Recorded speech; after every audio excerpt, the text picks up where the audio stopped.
हम्म, तो अब जो अपना बैलेंस टॉपिक बचा है 2 क्लासेस के बाद, वो अपना टॉपिक लास्ट टॉपिक है अपने पास, एक्सचेंज रेट रिजाइम्स। इसका मतलब ये होता है कि हमारी जो एक्सचेंज रेट्स हैं वो कितने टाइप्स की होती हैं, क्या क्या सिस्टम्स होते हैं, और उन सिस्टम्स के क्या क्या मेरिट्स होंगे और क्या क्या डीमेरिट्स होंगे। तो सबसे पहले बात करेंगे यहाँ पर जो एक्सचेंज रेट रिजाइम्स है, वो आप देख सकते हो। एक तो अपने पास फिक्स्ड है, एक फ्लेक्सिबल है, और एक मैनेज्ड फ्लोटिंग एक्सचेंज रेट है। ठीक है, तो इन तीनों के बारे में हम पढ़ेंगे कि ये तीनों होते क्या हैं, इन तीनों के मेरिट्स क्या क्या हैं, और इन तीनों की डीमेरिट्स क्या क्या है। ठीक है, सबसे पहले हम बात करेंगे टाइप्स ऑफ एक्सचेंज रेट्स की। तो पहला एक्सचेंज रेट हमारे पास है फिक्स्ड एक्सचेंज रेट सिस्टम। इसको पैक्ड एक्सचेंज रेट सिस्टम भी कहते हैं। ठीक है, सबसे पहले मीनिंग के लिए हमने देखो यहाँ पर 3 पॉइंट्स बनाए हैं। पहला point, the system of exchange rate in which exchange rate is officially declared and fixed by the government is called fixed exchange rate system। इसका मतलब क्या होता है कि वो एक्सचेंज रेट जो ऑफिशियली डिक्लेयर्ड की गई है, ठीक है, या फिक्स की गई है किसके थ्रू, गवर्नमेंट के थ्रू। इसका मतलब अभी हमने लास्ट टॉपिक हमने पढ़ा था, तो उसमें यह देखा था कि जो एक्सचेंज रेट होता है वो डिमांड ऑफ करेंसी और सप्लाई ऑफ करेंसी के फोर्सेस के थ्रू क्या होता है, डिसाइड होता है, डिटरमाइन होता है। लेकिन यहाँ पर हम क्या पढ़ रहे हैं कि जो फिक्स एक्सचेंज रेट सिस्टम होता है वो किसके थ्रू डिक्लेयर होता है, वो गवर्नमेंट फिक्स करती है। ठीक है, तो यहाँ पर डिमांड और सप्लाई को भूल जाना। Fixed exchange rate system demand और सप्लाई के फोर्सेस से डिसाइड नहीं होता है, इसको गवर्नमेंट डिसाइड करती है। दूसरा point, when domestic currency is tied to the value of foreign currency it is known as pegging. यानी कि जब डोमेस्टिक करेंसी को फॉरेन करेंसी के साथ टाई अप कर दिया जाता है, ठीक है, जोड़ दिया जाता है, उनके साथ टाइड कर दिया जाता है, तो हम उसको बोलते हैं पैगिंग करना। ये फिक्स्ड एक्सचेंज रेट को ही बोलते हैं। Third point, to maintain stability in fixed exchange rate system.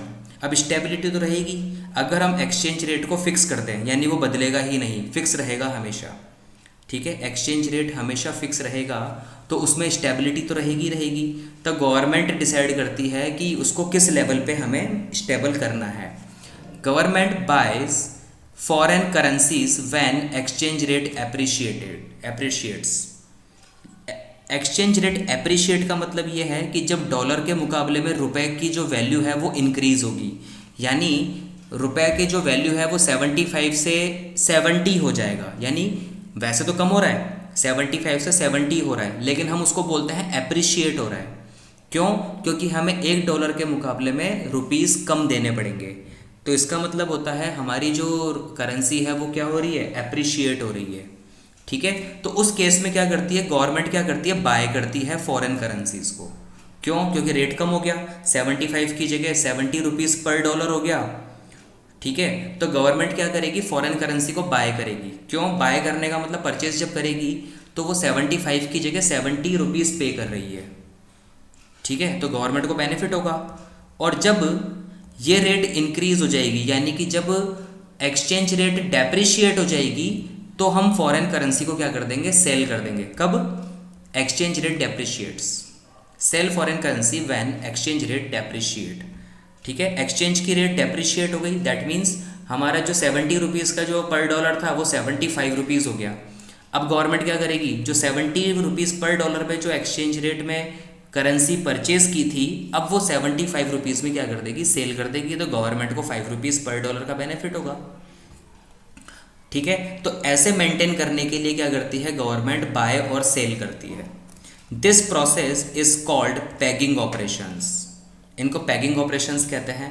यानी जब डॉलर जब सस्ता हो जाए परचेस कर लो, जब डॉलर महंगा हो जाए सेल कर दो। ठीक है, ये फोर्सेस कौन करेगी, गवर्नमेंट करेगी। ठीक है, और जब गवर्नमेंट इसको वर्क करती है तो उसको फिक्स्ड एक्सचेंज रेट सिस्टम कहते हैं। ठीक है, समझ में आ गया होगा। और ये गवर्नमेंट कौन करती है, गवर्नमेंट के बिहाफ पर कौन करता है, सेंट्रल बैंक। सबने पढ़ा हुआ है सेंट्रल बैंक। तो जो हमारा आरबीआई है या जो हर कंट्री का जो मेन अपेक्स बैंक होता है वो गवर्नमेंट के बिहाफ पर वो वर्क करता है। ठीक है, जैसे fixed exchange rate is not determined by forces of demand and supply. ये मैं बता चुका हूँ, हमारी जो फिक्स्ड एक्सचेंज रेट है वो डिमांड और सप्लाई के फोर्सेस से डिटरमाइन नहीं होती है। Such a rate of exchange has been associated with gold standard system during 1880 to 1914। ठीक है, यानी करीब करीब आज से 100 ईयर्स पहले, मतलब अप्रॉक्स ये चलता था और उसके बाद वो बंद हो गया। ठीक है, क्योंकि आज के ज़माने में तो आपको फ्लेक्सिबल ही देखने को मिलेगा, फिक्स्ड देखने को नहीं मिलेगा। तो उस समय हम क्या करते थे, हम फिक्स किस लेवल पे हम डिसाइड करते थे, गोल्ड स्टैंडर्ड के हिसाब से। कैसे, अभी बताता हूँ। According to this system value of every currency is determined in terms of gold. ठीक है, इस सिस्टम के अकॉर्डिंग हम हर करेंसी को गोल्ड की टर्म्स पे डिटरमाइन करते थे। Accordingly ratio between gold value of two currencies was fixed as exchange rate between those currencies. For example, value of $1 equals to 100 gram of gold. ध्यान से सुनना, एक जो डॉलर है उसका वेट कितना है, $1 का वेट कितना है, 100 ग्राम ऑफ गोल्ड, यानी $1 में 100 ग्राम गोल्ड हुआ करता था। ठीक है, ये मान लीजिए। सेकंड, वैल्यू ऑफ अ रुपी, ₹1 की वैल्यू कितनी होती थी, 5 ग्राम ऑफ गोल्ड। ठीक है, तो क्या हम ये कह सकते हैं कि हमारा जो ₹1 है वो $1 के बराबर होगा? नहीं कह सकते। क्यों? क्योंकि $1 का जो वेट है वो 100 ग्राम ऑफ गोल्ड है और ₹1 का जो वेट है वो 5 ग्राम ऑफ गोल्ड है। तो हम ये कह सकते हैं कि एक जो डॉलर होगा वो 20 रुपीज़ के बराबर होगा। क्यों? क्योंकि हमारा जो रुपीज़ है वो 5 ग्राम का है, तो 100 में 5 का डिवाइड करेंगे 100 ग्राम में, तो 20 रुपीज़ निकलेंगे। तो हम ये कहेंगे कि हमारे जो 20 रुपीज़ हैं वो $1 के बराबर है, क्योंकि 20 रुपीज़ 5 ग्राम के हिसाब से 100 ग्राम हो जाएगा और $1 100 ग्राम के हिसाब से 100 ग्राम हो जाएगा। तो दोनों 100 ग्राम कहाँ होंगे, $1 इक्वल्स टू 20 रुपीज़ पे। ठीक है, तो ये इसके मीनिंग्स के पॉइंट थे। आई थिंक इसके मीनिंग के पॉइंट बिल्कुल क्लियर हो गए होंगे कि जो फिक्स्ड एक्सचेंज रेट है, पहली बात वो कौन डिक्लेयर करता है, गवर्नमेंट डिक्लेयर करती है। दूसरी बात, ये जो डोमेस्टिक करेंसी होती है इसको टाई अप किया जाता है किससे, फॉरेन करेंसी के साथ, इसको पेगिंग कहते हैं। तीसरा, ये क्यों किया जाता है, स्टेबिलिटी मेंटेन करने के लिए। ठीक है, तो उस केस में गवर्नमेंट क्या करती है, गवर्नमेंट बाय करती है फॉरेन करेंसी जब हमारी एक्सचेंज रेट अप्रिशिएट होती है और सेल करती है फॉरेन करेंसी जब एक्सचेंज रेट डेप्रिशिएट होती है। नेक्स्ट, हमने ये पढ़ा कि ये जो सिस्टम चलता था वो कब कब का था, किस ड्यूरेशन का था, 1880 टू 1914 के बीच में था। ठीक है, किस टर्म्स पे होता था, गोल्ड की टर्म पे होता था, यानी कि जो करेंसी जो होती थी वो डिटरमाइन किस पे होती थी, गोल्ड की टर्म्स पे होती थी। ठीक है, और ये एग्जांपल के थ्रू हमने बता ही दिया कि अगर 100 ग्राम का अगर $1 है और 5 ग्राम का ₹1 है तो दोनों को इक्वल हम इस वे में बोलेंगे कि हमारे जो 20 रुपीज़ हैं वो $1 के बराबर होगा। ठीक है, ये इसका मीनिंग हो गया। मीनिंग के बाद अब बात करेंगे इसके मेरिट्स की। ठीक है, कि फिक्स्ड एक्सचेंज रेट के मेरिट्स क्या होते थे उस समय। सबसे पहला मेरिट तो स्टेबिलिटी होता था। इट एंश्योर्स स्टेबिलिटी, यानी हमें अब टेंशन वाली बात नहीं है कि फ्यूचर में एक्सचेंज रेट की इंक्रीज़ हो जाएगा या डिक्रीज़ हो जाएगा, तो हमें हैजिंग करनी पड़ेगी। हैजिंग पर अपन ने पढ़ा था कि जो फ्यूचर में जो लॉस होने वाला है उससे बचने के लिए हम क्या करते हैं, हैजिंग करते हैं। तो जब मार्केट स्टेबल रहेगा, हमें पता है कि आज भी अगर 20 रुपीज़ पर डॉलर है, तो हम मेरिट्स की बात कर रहे हैं। मेरिट्स यहाँ पे सबसे पहला जो मेरिट्स है वो मैं बता रहा हूँ, स्टेबिलिटी। ठीक है, तो जो फ्यूचर में जो अपने रिस्क थी कि जब एक्सचेंज रेट इंक्रीज़ होता है तो मार्केट रिस्क क्या हो जाती है, हमारी इंक्रीज़ हो जाती है, हमें हैजिंग करना पड़ता है। तो फिक्स्ड एक्सचेंज रेट में क्या होगा, जब हमारी स्टेबिलिटी रहेगी, एक्सचेंज रेट चेंज ही नहीं होगा, फिक्स रहेगा, तो हमें हैजिंग की कोई रिक्वायरमेंट नहीं है। It ensures stability in the international money market, exchange market. Day to day fluctuations are avoided, जो फ्लक्चुएशंस होंगे वो होंगे ही नहीं।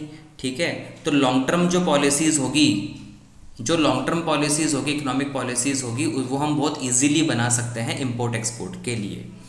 नेक्स्ट इसका जो मेरिट है वो है encourage international trade. International trade increase होगा इससे। क्यों होगा, fixed exchange rate system implies low risk, क्योंकि रिस्क खत्म हो गया।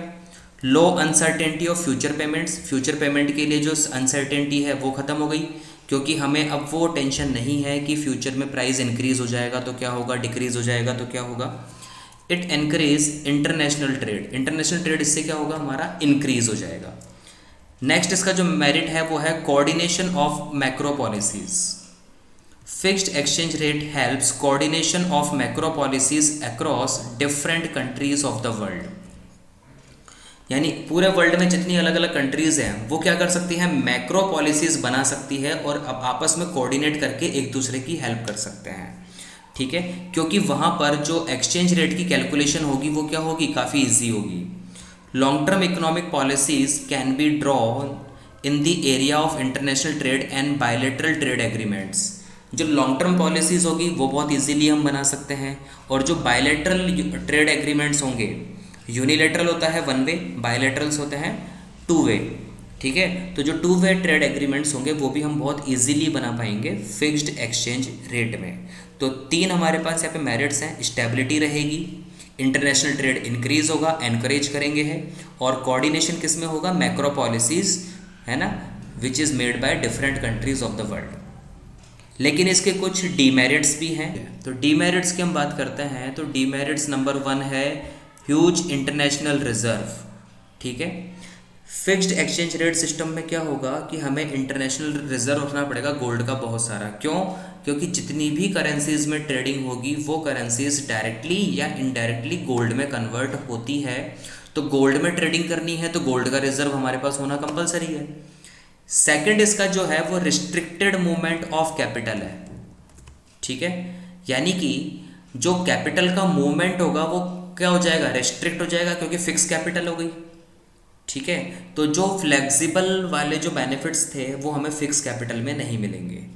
ठीक है, इसके बाद वेंचर कैपिटल क्या होगी, डिस्करेज होगी।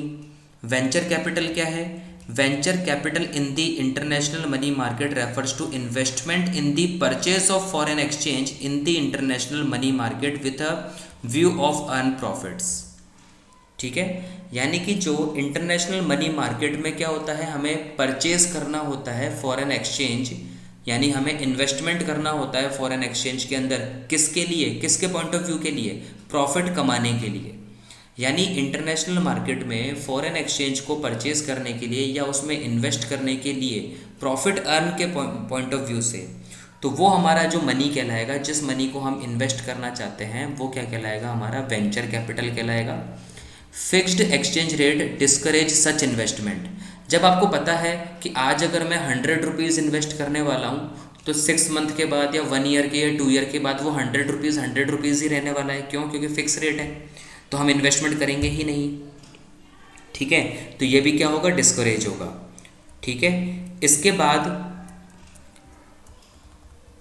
बाद एक पॉइंट होगा devaluation of currency. Devaluation refers to decrease in the value of domestic currency in terms of foreign currency by the government. ठीक है, it is a part of fixed exchange rate. तो fixed exchange rate में क्या होगा, हमारी जो domestic currency है उसका भी डिक्रीमेंट होगा। ठीक है, revaluation of currency, revaluation refers to increase in the value of domestic currency by the central government, it is a part of fixed exchange rate. यानी फिक्स्ड एक्सचेंज रेट में government ही decide करती है कि कब तो हमें उसको डीवैल्यू करना है और कब उसको रीवैल्यू करना है। तो अगर डोमेस्टिक करेंसी को कम कर दिया जाए, डिक्रीज कर दिया जाए, तो उसको बोल देंगे डीवैल्यूएशन, और डोमेस्टिक करेंसी की वैल्यू को अगर हम इंक्रीज कर दें, सेंट्रल गवर्नमेंट अगर उसको इंक्रीज कर देगी तो हम बोल देंगे रीवैल्यूएशन। तो इसका मतलब यहाँ पर यह है कि यहाँ पर एक ड्रॉबैक ये भी है कि यहाँ पर डिमांड और सप्लाई की बात नहीं होगी। ठीक है, जो हमारी डोमेस्टिक करेंसी है उसकी वैल्यू इंक्रीज या डिक्रीज होगी गवर्नमेंट की पॉलिसी के हिसाब से। तो ये पूरा का पूरा जो टॉपिक है वो फिक्स्ड वाला है। ठीक है, अब हम बात कर रहे हैं फ्लेक्सिबल की। तो देखते हैं फ्लेक्सिबल के बारे में। तो सबसे पहले फ्लेक्सिबल रेट क्या होती है, फ्लेक्सिबल एक्सचेंज रेट जो आज चलती है, आज हमारे मार्केट में जो हमें देखने को मिलती है, फ्लोटिंग एक्सचेंज रेट सिस्टम भी इसको हम कहते हैं। सबसे पहले अगर मीनिंग की बात करें, the system of exchange rate in which value of currency is allowed to float freely, यानी कि जो चेंज होगा बिल्कुल फ्रीली चेंज होगा, as determined by the demand for and supply of foreign exchange is called flexible exchange rate system. यानी जो last 2 classes में हमने पढ़ा है वो फ्लेक्सिबल रेट सिस्टम है, जो डिमांड और सप्लाई के फोर्सेस से फ्रीली चेंज होता रहता है हम ये कह सकते हैं पर डे चेंज होता है, या हम ये भी कह सकते हैं पर मिनट या पर सेकंड चेंज होता है। Under the system the central banks without intervention allows the exchange rate to adjust to equate the supply and demand of foreign currency. ठीक है, यानी यहाँ पर जो होगा वो क्या होगा कि या इस सिस्टम के अंदर जो एक्सचेंज रेट होगी वो सप्लाई और डिमांड की वजह से फ्रीली चेंज हो सकती है, कोई इसमें इंटरफेयर नहीं होगा गवर्नमेंट का। The foreign exchange market is busy at all time by changes in the exchange rate. Exchange rate में चेंजेस होते रहते हैं, इसकी वजह से जो मार्केट है वो एनी टाइम बिजी रहता है। ठीक है, क्योंकि हर सेकंड क्या होता है, इनका प्राइस चेंज होता रहता है। ठीक है, जैसे शेयर मार्केट में शेयर्स के प्राइस चेंज होते हैं, वैसे ही एक्सचेंज रेट का प्राइस भी इनकी डिमांड और सप्लाई की फोर्सेस की वजह से हर सेकंड क्या होता रहता है, चेंज होता रहता है। इसके बेनिफिट्स मेरिट्स क्या हैं? अब ये बिल्कुल सिंपल है। फिक्स्ड वाले के जो डीमेरिट्स थे वो इसके मेरिट होंगे, और फिक्स्ड वाले के जो मेरिट्स हैं वो इसके फ्लेक्सिबल के डीमेरिट्स होंगे। देखो, first, no need for international reserve. International reserve रखने की कोई ज़रूरत नहीं है। क्यों? क्योंकि ये गोल्ड की टर्म पे नहीं होता, ये कन्वर्टिबल एक्सचेंज की रेट पे होता है। यानी हम क्या कर सकते हैं, डॉलर रुपीज़ में, रुपीज़ डॉलर में बहुत इजीली कन्वर्ट कर सकते हैं। फ्लेक्सिबल है, ज़रूरी नहीं है कि हमें गोल्ड ही चाहिए, तो हमें कोई रिज़र्व बनाने की रिक्वायरमेंट नहीं है। इंटरनेशनल कैपिटल मूवमेंट्स, ठीक है, कैपिटल का मूवमेंट होगा, जबकि वहाँ पर हमने पढ़ा था कि वहाँ पे रिस्ट्रिक्शन होती है, कैपिटल मूवमेंट की रिस्ट्रिक्शंस होती है, कैपिटल मूव नहीं कर पाता। क्यों? क्योंकि वहाँ पर जो होता है फिक्स रेट होता है। फ्लेक्सिबल है तो कैपिटल मूवमेंट भी बहुत इजीली हो जाएगा। वेंचर कैपिटल, वेंचर कैपिटल मैंने बताया कि हमें वो पैसा चाहिए जो हमें फॉरेन एक्सचेंज मार्केट में इन्वेस्ट करना है प्रॉफिट कमाने के लिए। तो अगर फिक्स सिस्टम होगा तो हम इन्वेस्ट करके करेंगे क्या, क्योंकि हमें कोई बेनिफिट नहीं मिलेगा। अगर फ्लेक्सिबल होगा तो प्राइस अप भी होगा, डाउन भी होगा, वहाँ पे रिस्क भी होगा, यानी प्रॉफिट भी हो सकता है और लॉस भी हो सकता है। तो यानी स्पेक्यूलेटिव एक्टिविटीज़ के लिए वेंचर कैपिटल का इन्वेस्टमेंट ईजी हो सकता है फॉरेन एक्सचेंज मार्केट में। तो ये 3 बेनिफिट हैं इसके, 3 मेरिट्स हैं फ्लेक्सिबल के। उसके बाद डीमेरिट्स की अगर हम बात करें तो डीमेरिट्स देखो, ये स्टेबल नहीं होता। फिक्स तो स्टेबल होता था, ये इनस्टेबिलिटी है। It causes instability in the international money market, exchange rate tends to fluctuate like price of goods in the commodity market. जैसे कमोडिटी मार्केट में शेयर्स का प्राइस अप डाउन होता रहता है, वैसे ही इंटरनेशनल मनी मार्केट में एक्सचेंज रेट का प्राइस भी फ्लक्चुएट होता रहता है, यानी वो स्टेबल नहीं होता। Second, international trade. International trade जो होता है यहाँ पे एनकरेज नहीं होता। फिक्स में तो एनकरेज होता था, क्यों? क्योंकि फ्यूचर में हमें पता है कि प्राइस चेंज नहीं होने वाला है। तो फ्यूचर में जब प्राइस चेंज नहीं होगा तो हम कैसी भी हम मैक्रो पॉलिसीज़ बना सकते हैं, किसी भी तरीके से इंटरनेशनल ट्रेड कर सकते हैं। लेकिन जब फ्लक्चुएटिंग होगा या फ्लेक्सिबल रेट सिस्टम होगा तो इंटरनेशनल ट्रेड क्या होगा, एनकरेज नहीं होगा या डिस्करेज होगा। Instability in the foreign exchange market causes instability in the area of international trade. It becomes difficult to draw long term policies.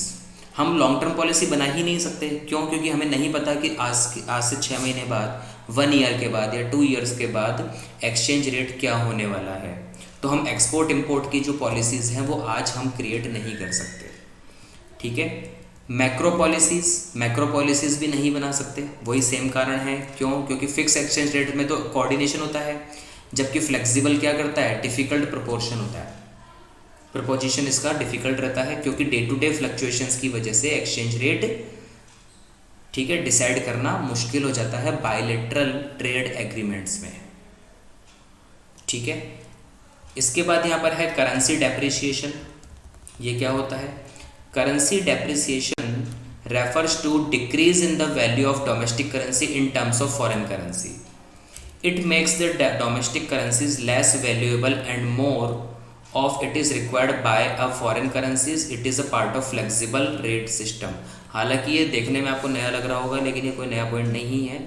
ये वही पुराना वाला पॉइंट है कि जब हमारी एक्सचेंज रेट डोमेस्टिक करेंसी क्या होगी, वैल्यू लेस होगी, यानी कि जब वो एप्रिशिएट होगी तो बाय करेंगे, और जब वो डेप्रिशिएट हो जाएगी तो हम उसको क्या कर देंगे, सेल कर देंगे।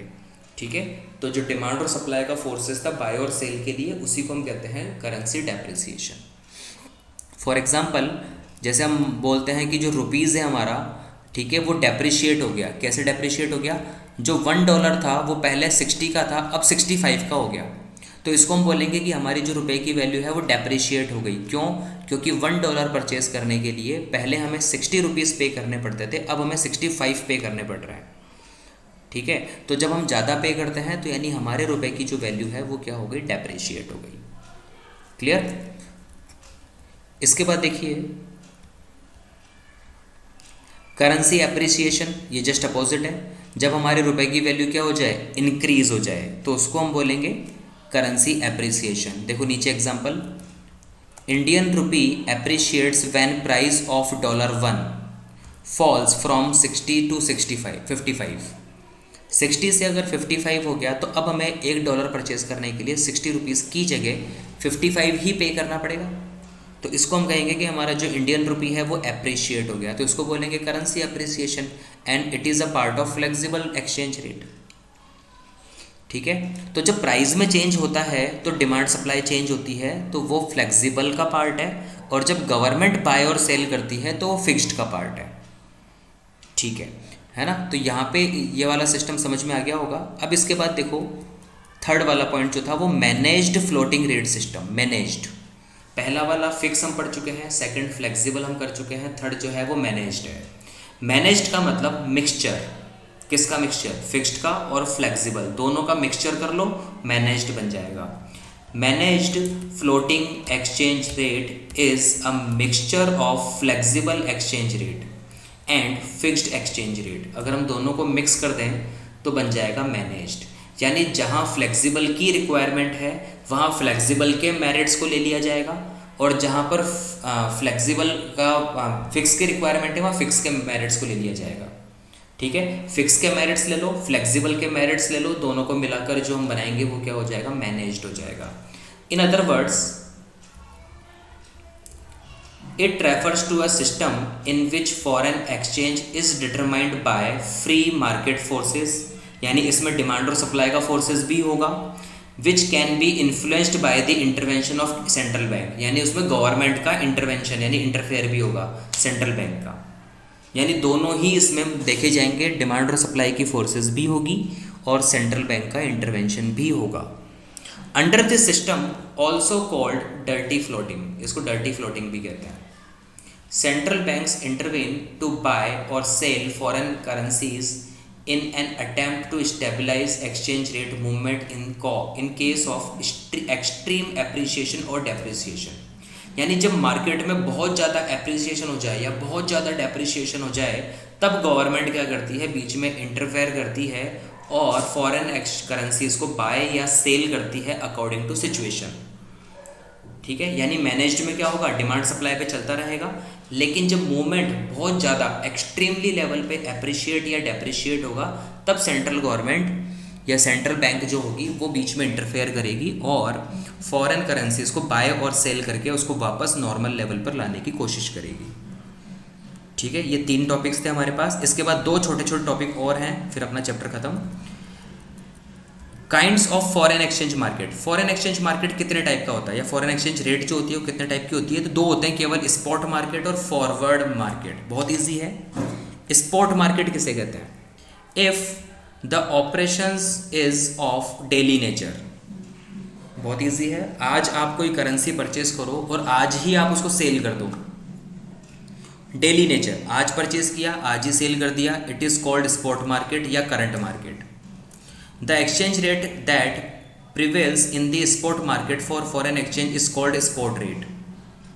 In other words, spot rate of exchange refers to the rate at which foreign currencies is available on spot. अभी जो spot at spot जो भी इस समय अवेलेबल है परचेज करने के लिए या सेल करने के लिए, उसको बोलेंगे स्पॉट मार्केट। यानी हम कल तक या फिर आने वाले 1 महीने 2 महीने 6 महीने के लिए उसको होल्ड नहीं करेंगे। आज हमने परचेस किया, आज ही हम उसको सेल कर देंगे, तो वो होगा स्पॉट मार्केट। एक होता है forward market, a market for foreign exchange for future deliveries. नाम से पता है फ्यूचर डिलीवरी, आज परचेस करो लेकिन वो फ्यूचर के लिए होगा। इसके लिए मैंने हैजिंग में आपको बताया था कि जैसे अभी अगर मई चल रहा है और हम जुलाई का अगर लॉट परचेस करना चाहते हैं तो हम परचेस कर सकते हैं, तो इसको बोलते हैं फ्यूचर डिलीवरी। तो ये होता है forward market. Exchange rate that prevails in the forward contract for purchase और sale of foreign exchange is called forward rate. The forward rate is the rate at which a future contract for foreign currency is bought on sale। यानी आज हम 2 महीने बाद या 1 महीने बाद की जो करेंसीज है उनको क्या कर सकते हैं, परचेज कर सकते हैं और सेल कर सकते हैं। तो जब वो टाइम पीरियड आएगा तब हम उसको सेल कर देंगे, ठीक है। तो फ्यूचर के लिए अगर हमने कोई परचेज सेल किया है करेंसी में तो वो फॉरवर्ड मार्केट होगा फॉरेन एक्सचेंज का। और अगर आज ही परचेज करके आज ही हमने सेल कर दिया एट स्पॉट तो वो क्या हो जाएगा, अपना स्पॉट मार्केट हो जाएगा, ठीक है। तो ये सारे टॉपिक्स जो हैं वो हमारे कंप्लीट हो गए हैं इस पूरे चैप्टर के, ठीक है।